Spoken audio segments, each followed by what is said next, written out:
Where do you go from now? You say you are the people's president. You have said we will work like a government and appoint ministers, even if we have to run the government in exile. That's what you said on Voice of America on January the 18th.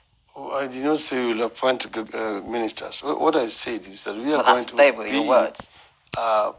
People's government. And what we mean to say, we have set it out very clearly.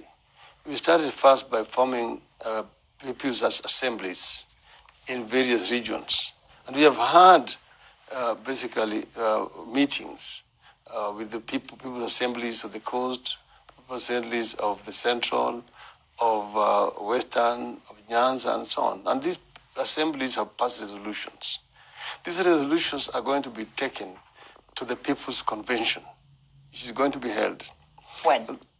Shortly. We are going to actually release a timetable very shortly. And who is in these people's assemblies? Because the elections in October were not just for the president, they were right across the board for the National Assembly, for governorships and so on. And many members of your coalition, NASA, are serving as MPs and are serving as governors. They're not part of this parallel assembly and government you say you want to set up. They are.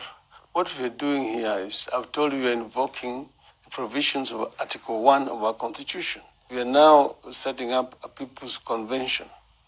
Having then first taken oath as a People's President, then this People's Convention is going to deliberate on the resolutions that are coming from the regional assemblies on how they want matters to be handled. And the 6 critical issues which are coming up here. Number 1 is electoral justice. Number 2 is independence of the judiciary.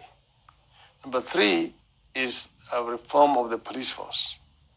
Number 4 is a restructuring and strengthening of the devolution. Number 5 is a restructuring of the executive power.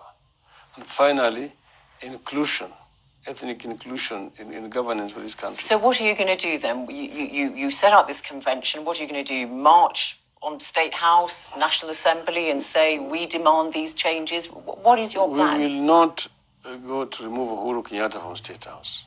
You don't want to remove Uhuru Kenyatta from State House? He can sit comfortable. We know how we are going to remove him. So you accept him as president? First, we will... Do you accept he's president? No, we don't accept, we don't recognize that presidency because we say it lacks legitimacy.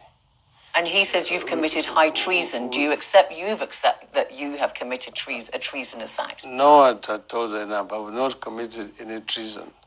What I've said is that Uhuru Kenyatta does not have legitimacy because October 26th, less than 20% of the registered voters actually turned up. You've explained that. So do you want a third election? We wanted another election. When do you want that third election? We are, according to our timetable, by August this year.